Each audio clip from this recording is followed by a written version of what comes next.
Hello बच्चों, प्रश्न देखते हैं। एक इलेक्ट्रॉन एक्स अक्ष की धनात्मक दिशा में गतिमान है। वह एक समान विद्युत क्षेत्र वाई अक्ष के ऋणात्मक दिशा में स्थित है। उपयुक्त परिमाण के चुंबकीय क्षेत्र की दिशा क्या होनी चाहिए जिससे कि इलेक्ट्रॉन पर नेट बल शून्य हो जाए। तो बच्चों, अगर यहाँ पर अपन मुख्य अवधारणा देखें प्रश्न की, तो ये मुख्य अवधारणा, तो ये लॉरेंज बल हो जाएगा। लॉरेंज बल, अब लॉरेंज बल क्या होता है बच्चों, अगर अपन लिखें यहाँ पर, जो एफ लॉरेंज होता है वो होता है F magnetic plus F electric. F magnetic कितना होता है, ये होता है आपका Q V and B, V और बी का गुणनफल, और ये होता है बल, लॉरेंज बल जिसे हम बोलते हैं एफ एल। ये हमारा मुख्य अवधारणा है। अब प्रश्न क्या कह रहा है कि आपके पास ये एक्स एक्सिस है, ये वाई एक्सिस है और एक हमारे पास जेड एक्सिस है। एक इलेक्ट्रॉन एक्स अक्ष की धनात्मक दिशा में गतिमान है। इलेक्ट्रॉन एक्स अक्ष की धनात्मक दिशा में गतिमान है, इस दिशा में चल रहा है वी वेग से। वहां पर एक समान विद्युत क्षेत्र वाई अक्ष की ऋणात्मक दिशा में, एक समान विद्युत क्षेत्र वाई अक्ष की ऋणात्मक दिशा में कार्यरत है। अब बोला चुंबकीय क्षेत्र की दिशा क्या होना चाहिए, इलेक्ट्रॉन पर नेट बल शून्य हो जाए। अब बच्चों इलेक्ट्रॉन है तो इलेक्ट्रॉन पर विद्युत बल क्या लगेगा, विद्युत बल की दिशा क्या हो जाएगी, हमेशा क्षेत्र के विपरीत।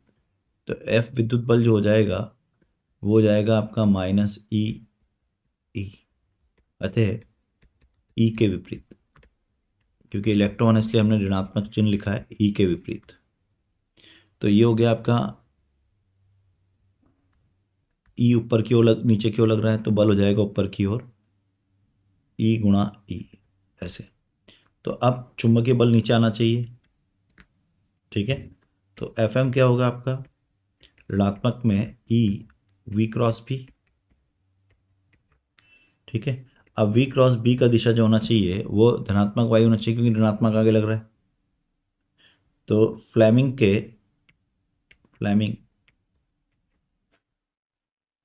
लेफ्ट हैंड रूल, उल्टे हाथ का नियम, फ्लेमिंग के बाएं हाथ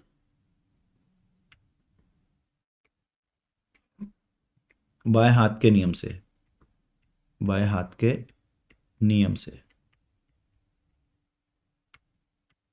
बाएं हाथ के नियम से अगर हम देखें तो जो दिशा आएगी बल की वो नीचे की ओर आना चाहिए, ठीक है। वो कब आएगी, जब आपका क्षेत्र धनात्मक से बी जो आएगा वो आएगा जेड अक्ष के अनुदिश अंदर की ओर, जेड अक्ष के अनुदिश अंदर की ओर,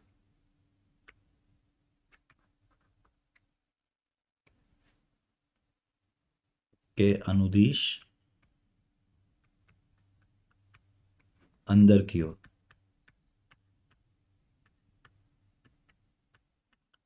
तो बच्चों सही उत्तर कौन सा हो जाएगा हमारे पास, जो सही उत्तर होगा ये होगा आपका ऋणात्मक जेड अक्ष, धनात्मक जेड अक्ष, ऋणात्मक जेड अक्ष, यानी कि आपका बी विकल्प सही होगा। और मैं आशा करता हूं आपको समझ में आया होगा। धन्यवाद।